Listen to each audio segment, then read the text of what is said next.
ബോധമുണ്ട്.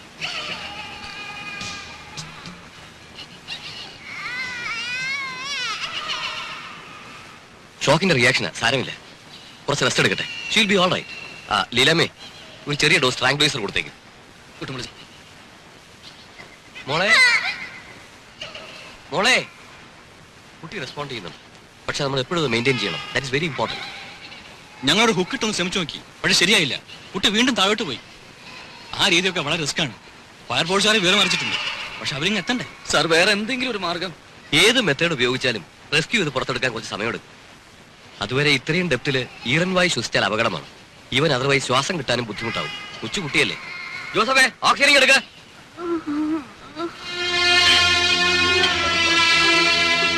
എന്നിട്ട് ഇതുവരെ എത്തിയില്ലല്ലോ. ആണോ? ശരി, ഈ പട്ടിയെ കൊണ്ട് ഞാൻ തോറ്റു. സൂക്ഷിച്ചു.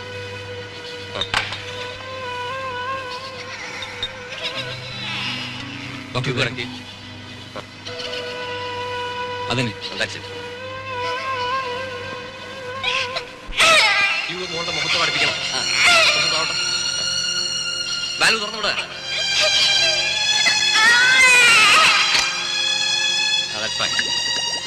മൂത്തുമുട്ടല്ലേ മോളെ, പേടിക്കണ്ട കേട്ടോ.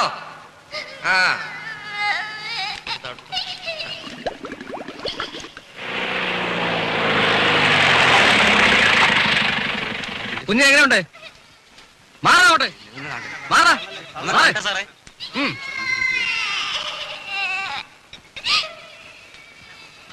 ഇത്രയും തുറസായ സ്ഥലത്ത് ഇങ്ങനെ ഒരു കുഴി, ഇറ്റ്സ് ക്രിമിനൽ. ഇവനൊക്കെ ഇങ്ങ് വന്നേ. നമുക്ക് എന്താ ചെയ്യാൻ കഴിയുക? ഈ കുഴി ഒന്ന് വൈഡൻ ചെയ്തെടുത്താലോ? എന്തായി പറയുന്നത്? അത് അപകടമാണ്. സ്ലൈറ്റ് ആയ ഒരു ഷോക്കോ ഡിസ്റ്റർബൻസോ ഉണ്ടായാൽ കുട്ടിയുടെ മേൽ മണ്ണ് വീഴും. അയ്യോ വേണ്ട, അത് റിസ്കാ. റിസ്കാ എന്ന് പറഞ്ഞ് പേടിച്ചിരുന്നാൽ എങ്ങനെയാ? വല്ല കയറോ കപ്പിയോ മറ്റേട്ട് പൊക്കിയെടുക്കാൻ നോക്കണം. അതൊക്കെ ചെയ്ത് നോക്കി. ഇനി ആ രീതിയിലൊന്നും ആലോചിച്ച് സമയം കളയണ്ട. ഹോസ്പിറ്റലിലേക്ക് ഒന്ന് വിളിക്കണം. ഓക്സിജൻ ഇനി വേണ്ടി വരും തോന്നുന്നു. നേഴ്സൽ ഫീഡിംഗ് അല്ലാത്തതുകൊണ്ട് കുറെ അധികം വേസ്റ്റ് വരും. സിലിണ്ടേഴ്സ് കുറച്ചുകൂടി കരുതണം. ജോസഫ്, ഒരു കാര്യം ചെയ്യും, ഹോസ്പിറ്റലിൽ പോയി അവിടെയുള്ള സിലിണ്ടേഴ്സ് എല്ലാം എടുത്തോണ്ട് പോവാ. എമർജൻസിക്കുള്ള മാത്രമാണോ വെച്ചാൽ താൻ പോയി ആൾക്കാരൊക്കെ അങ്ങോട്ട് മാറ്റി നിർത്ത്. നമ്മളെ വേണ്ടി ഇരുന്നോ? പെട്ടെന്ന് വേണം. അങ്ങോട്ട് മാറി നിൽക്കണോ മോളെ? ഒന്ന് സമാധാനിക്കുന്നേ. മോളെ, മോളെ അച്ഛനെ വിളിക്കുന്നു. മോളെ, മോളെ ഡോക്ടർ, മോളെ ഡോക്ടറിന്റെ മോള് മിണ്ടുന്നില്ല. മോളെ, ഡോക്ടർ മോളെ റെസ്പോണ്ട് ചെയ്യുന്നു. മോളെ എങ്ങോട്ട് നോക്കും. മോളെ അച്ഛനെ വിളിക്കുന്നു. മോളെ മയങ്ങിപ്പോയതായിരിക്കും, അത് അപകടമാണ്. ഡോക്ടറിന് ഓക്സിജൻ തീർന്നു കാണുമോ? അതിന്റെ അല്ല. പക്ഷേ എന്തായാലും കുട്ടി അൺകോൺഷ്യസ് ആയിക്കൂടാ. കുറച്ച് വെള്ളം കളിച്ചാലോ? അതൊന്നും ശരിയാവില്ല. അമ്മയുടെ ശബ്ദം കേട്ടാ കുട്ടി റിയാക്ട് ചെയ്യേണ്ടതാണ്. നമുക്കൊന്ന് പരീക്ഷിച്ച് നോക്കിയാലോ? മിസ്സിനെ കൊണ്ട് വിളിപ്പിച്ച് നോക്കിയാലോ?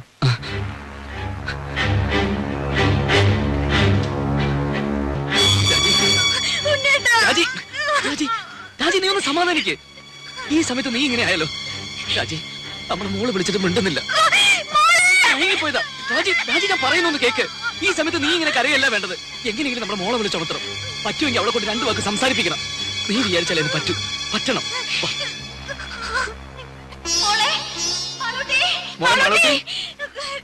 രാജി വിളിക്കേ. രാജി വിളിച്ചോണ്ടിരിക്കേ. നമ്മുടെ മോളെ എങ്ങനെയെങ്കിലും വിളിച്ചുണർത്തണം. വിളിക്കേ രാജി. മോളെ വിളിക്കേ. രാജി, നീ ഇങ്ങനെ അപ്സെറ്റ് ആയാലോ? നമ്മുടെ മോളെ നീ വിളിച്ചാൽ മാത്രമേ നമ്മുടെ മോളെ കണ്ണു തുറക്കൂ. ഡോക്ടർ ഒന്ന് പറയൂ. രാജി വിളിക്കേ. രാജി വിളിക്കേ. രാജി, രാജി നമ്മുടെ മോളെ വിളിക്കേ. മാളൂട്ടി, ഇങ്ങോട്ട് നോക്കുമോളെ. അച്ഛനും അമ്മയും നോക്കുമോളെ.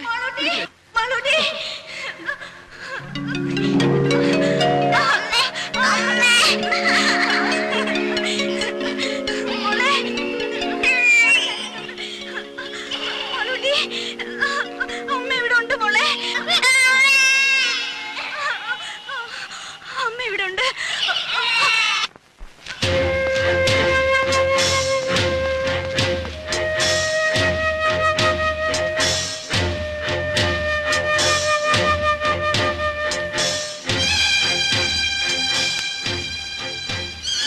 മോളെ, മാളൂട്ടി, മോളെ പേടിക്കണ്ട കേട്ടോ. മോളെ അച്ഛനുണ്ട് മോളെ ഇവിടെ. മോളെ, ഡോക്ടർ കുഴിയിലേക്ക് ഒട്ടും വിളിച്ചു. ഡോക്ടർ കണക്ഷൻ എടുത്തോണ്ടിരിക്കുക. മോളെ, ആരെങ്കിലും ബൾബ് കുഴിയിലേക്ക് വെളിച്ചം കിട്ടാൻ മാത്രം ഇങ്ങോട്ടിടൂ. പെട്ടെന്ന് ചെയ്യൂ. ഡോക്ടറിന്റെ മോള് ഉറങ്ങുന്നു തോന്നുന്നു. അയ്യോ,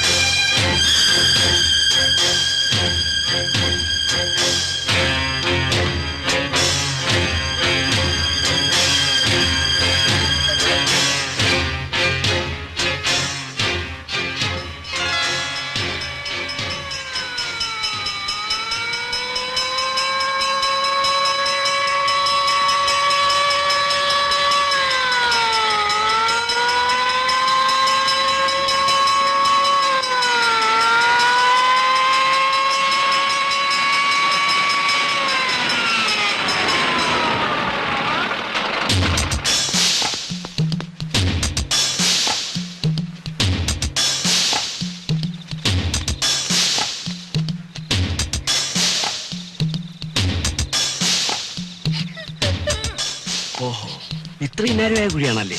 എത്രയും പെട്ടെന്ന് കുട്ടിയെ പുറത്തെടുക്കാനുള്ള ഏർപ്പാടുണ്ടാക്കണം. ഇപ്പൊ തന്നെ കുറെ അധിക നേരമായി വീണിട്ട്. ഈ കുഴിയുടെ ആഴം എങ്ങനെയാ? 150 അടിയുണ്ട്. 150 അടിയോ? അപ്പൊ കുഞ്ഞ് വീഴ്ചക്കടിയിൽ ഭാഗ്യത്തിന് എവിടെയോ സ്റ്റക്കായിരിക്കുക. ചെറിയൊരു അനക്കമുണ്ടായാൽ പോലും കുട്ടി. നമുക്ക് വല്ല കമ്പിയോ ഹൂക്കോ വെച്ച് പൊക്കിയെടുക്കാൻ നോക്കിയാലോ? അതൊക്കെ ഞങ്ങൾ ട്രൈ ചെയ്ത് നോക്കി സാർ. അത് കൂടുതൽ അപകടം ഉണ്ടാക്കിയത്. കുഞ്ഞ് വീണ്ടും സ്ലിപ്പ് ചെയ്ത് താഴോട്ട് പോയി.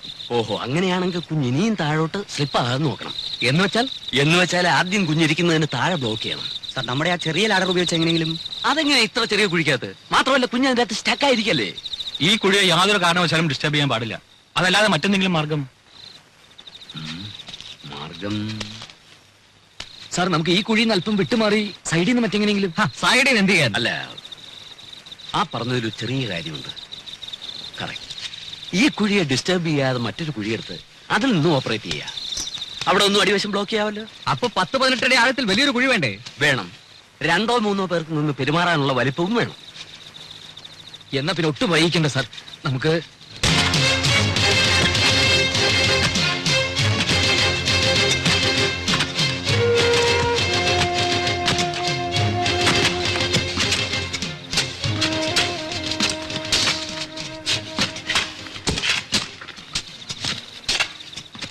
ഇത് പിറ്റ്. ഇതാ ഇവിടെയാ കുട്ടിയിരിക്കുന്നത്. നമ്മൾ ഇപ്പൊ കുഴിക്കുന്ന കുഴി ഇതാ ഇവിടെ വരെ കുഴിക്കണം. ഇവിടെയാണ് ബ്ലോക്ക് ചെയ്യുന്നത്. എങ്ങനെ? അത് വല്ല പലകയോ കട്ടപ്പാരയോ വല്ലതും വെച്ച് ബ്ലോക്ക് ചെയ്യണം.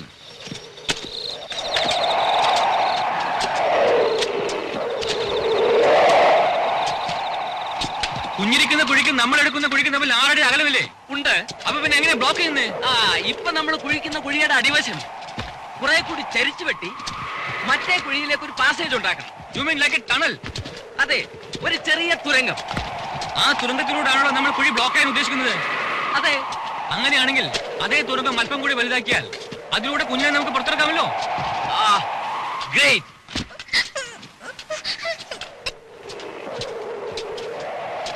അതെ, നിങ്ങൾ എന്ത് ചെയ്യുകയാണെങ്കിൽ അത് ഉടനെ വേണം. കുട്ടിക്ക് ഈ അവസ്ഥയിൽ തുടരാൻ പറ്റില്ല. ഓക്സിജൻ തീർന്നു. ഇത്ര പെട്ടെന്നോ? നേസൽ ഫീഡിംഗ് അല്ലല്ലോ, കുറെ അധികം വേണ്ടി വരും. മോളെ മോളെ മാളൂട്ടി, മോളെ പേടിക്കണ്ട.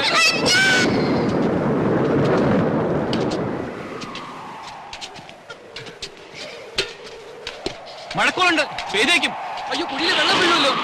വണ്ടിയിലെ ടാപ്പാളും കാണുമല്ലോ. ആ വണ്ടിയിലെ ടാപ്പാളിന് കയറി എടുക്കേ. വേണ്ടേ? ഓക്സിജൻ വന്നു. വെക്കണം. ഇതങ്ങോട്ട് മാറ്റേ. മോളെ മാളൂട്ടി, വേഗത്തിൽ അവിടെ ചോക്ക്. Doctor please speed up.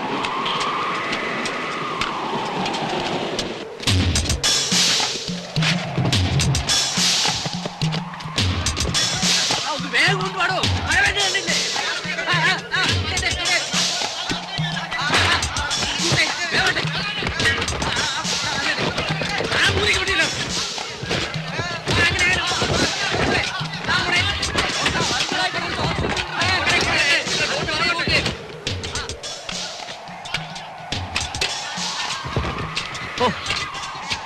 ഇത് ഒരുപാട് സമയമെടുക്കുന്ന ഒരു പ്രോസസ് ആണല്ലോ.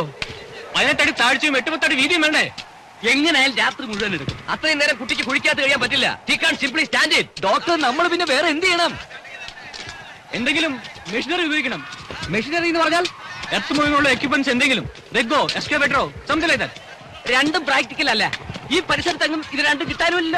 ഇനി അത് ഉള്ളിടത്തുനിന്ന് വരുത്താമെന്ന് വെച്ചാൽ തന്നെ ദിവസങ്ങൾ എടുക്കും. അല്ല സാർ, ഈ കുഴി കുഴിക്കാൻ ഉപയോഗിച്ച അതേ മെഷീൻ നമുക്ക് ഒന്നുകൂടി ഇവിടെ എത്തിക്കാൻ കഴിഞ്ഞാൽ അതുകൊണ്ട് പരമാവധി ഒരടി വട്ടമുള്ള കുഴിയല്ലേ കുഴിക്കാൻ പറ്റൂ. കാര്യമില്ല. ഒരടി വട്ടമുള്ള ഒരു കുഴി കുഴിക്കാൻ പറ്റുമല്ലോ. എന്നിട്ട് അതിലെങ്ങനെ ആളിറങ്ങും? അതിലാളിറങ്ങില്ല. അത് തന്നെ പറഞ്ഞത്, അത് വേസ്റ്റ് ആണ്, ഒരു പ്രയോജനവും ഇല്ലാന്ന്. പ്രയോജനമുണ്ടോ ഇല്ലയെന്ന് ചെയ്ത് നോക്കുമ്പോഴല്ലേ അറിയൂ. അത്ര ഉറപ്പാണെങ്കിൽ പിന്നെ നിങ്ങൾ തന്നെ അങ്ങ് ചെയ്തോ. ഞാൻ പറഞ്ഞു ഇങ്ങെടുത്തു. ഫയർ എഞ്ചിൻ ഉണ്ട്, ഫയർ പാർട്ടീസ് ഉണ്ട്, എന്ത് വേണമെങ്കിൽ പറഞ്ഞോളൂ. ഈശ്വരനെ ഓർത്ത് നിങ്ങൾ ഈ സമയത്ത് എന്റെ കുഞ്ഞിന്റെ ജീവന അപകടത്തിൽ. അത് ഇങ്ങനെ കൂടി തോന്നണ്ടേ? ഇതൊന്നും ആരും ചെയ്തു നോക്കിയിട്ടുള്ള കാര്യങ്ങളല്ല. ഇത്തരം ചുറ്റുപാടിൽ നമ്മൾ പല രീതികളും ആലോചിക്കേണ്ടി വരും. ഈ പറഞ്ഞ മെഷീൻ ഉപയോഗിച്ച് ഒരു കുഴി ഉണ്ടാക്കാമല്ലോ. അടുപ്പിച്ചടുപ്പിച്ച് കുറച്ചധികം കുഴികൾ കുഴിക്കണം. ഒരു 5-8 എണ്ണം. എന്നിട്ട് കുഴികൾക്കിടയിലുള്ള ഭാഗം മാനുവലായി തട്ടിക്കളഞ്ഞാൽ അതൊരു വലിയ കുഴിയാവും. ഒരു കുഴിയെടുക്കാൻ എത്ര സമയം വേണം? 10-15 മിനിറ്റ് മതി നമ്മുടെ റിക്വയർമെന്റ് അനുസരിച്ച് ഒരു കുഴിക്ക്. അപ്പൊ 2-3 മെഷീൻ സംഘടിപ്പിച്ചാൽ പെട്ടെന്ന് കുറെ കുഴികൾ എടുക്കാം. പക്ഷേ എന്റെ അറിവിൽ ഒരു എക്യുപ്മെന്റ് ഉള്ളല്ലോ.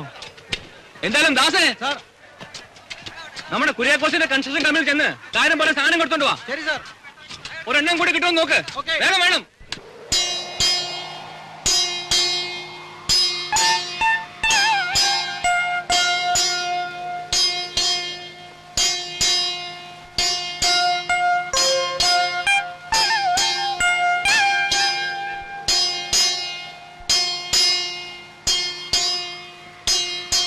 മോളെ മാളൂട്ടി, മോളെ മോളെ അച്ഛനാ വിളിക്കുന്നത്. ഡോക്ടറിന്റെ മോള് മിണ്ടുന്നില്ല. മോളെ എന്റെ മാളൂട്ടി, മോളെ ഇങ്ങോട്ട് നോക്കു മോളെ. വീണ്ടും മയങ്ങിപ്പോയതായിരിക്കും. മിസ്സസിനെ വേഗം വിളിക്കാം.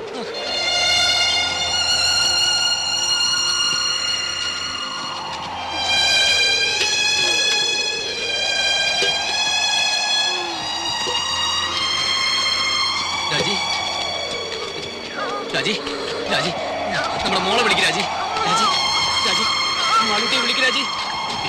വിളിക്ക് മോളെ. രാജി, രാജി മോളെ വിളിച്ചുണർത്തോ. പ്ലീസ്. രാജി, മോളെ, മോളെ മാളൂട്ടി. ഡോക്ടർ, ഉണ്ണി, റിലാക്സ് ചെയ്യട്ടെ. ആംബുലൻസിൽ ഇരിക്കോളൂ.